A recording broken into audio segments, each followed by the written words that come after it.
أعوذ بالله من الشيطان الرجيم السلام علیکم ورحمۃ اللہ وبرکاتہ. زه تاسو ورو تاسو ملګری عمر خان ویلم چې ټول بروغ جوړي پر سایډ باندې تاسو ته د یو ماشومي ویډیو ښکاري مخې ته مې راغله دا ویډیو نو ډېره زیاته خوښه مې شوه. د دې ماشومې کلمې واورئ شپږ کلمې یادې کړي دي چې ډېره د کم عمر د تاسو د دې د ویډیو نه اندازه کولی شئ چې څومره د کم عمر ماشومه ده او ماشاءالله دغه شپږ کلمې ډېرې ښکلې په ښکلي انداز سره هغه یادې کړي دي. نو دغه ویډیو را سره پوره وګورئ او په آخره کې په کمنټ کې ماشاءالله ضرور ولیکئ او د ویډیو را سره پوره وګورئ دغه شپږ کلمې پوره واورئ.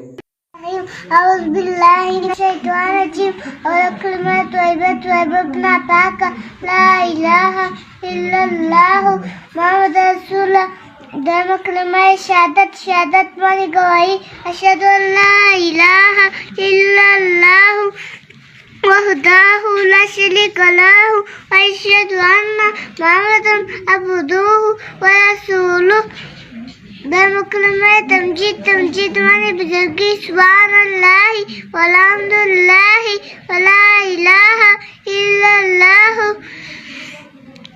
الله اکبر ولا حول ولا قوة الا بالله العلی العظیم. سلام کلمه توحید باندې اکیلا لا اله الا الله له الملك وله الحمد يحيي ويميت وهو لا يموت ابدا ذو الجلال والاكرام بيد الخير وعلى كل شيء قدير. پنځمه کلمه استغفر الله توبه.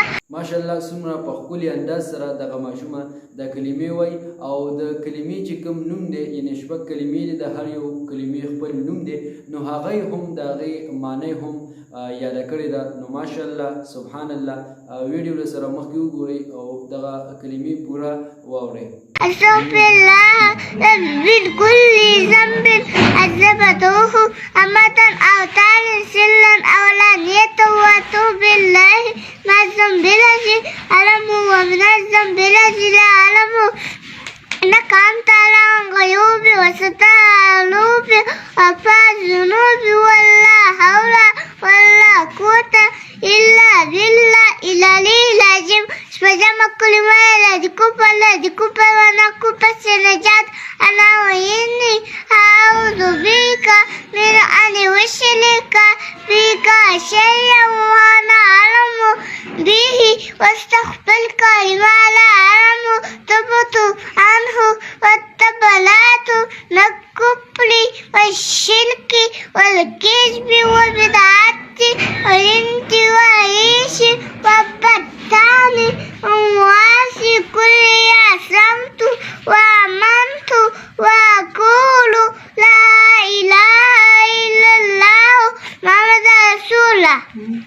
ماشاءالله ماشاءالله ډېر په ښکلي انداز سره او ډېر په معصومیت سره دغه شپږ کلمې د ماشومې تاسو ته واورولې. موږ غواړو چې زموږ بچي دي انګلیش زده کړي زر نو د انګلیش سره پکار ده چې د داسې اسلامي خبرې اسلامي دعاګانې داسې کلمې اسلامي چې څومره څیزونه دي نو پکار ده چې هغه موږ خپل ماشومانو ته وښایو. دا شش کلمې چې کومې دي دعاګانې چې کومې دي نو پکار ده چې موږ په خپل هم دغه دعاګانې وایو او خپل ماشومانو ته هم دغه دعاګانې وښایو دغه شپږ کلمې ورته وښایو مونځ ورته وښایو جنازه ورته وښایو د اوس نه.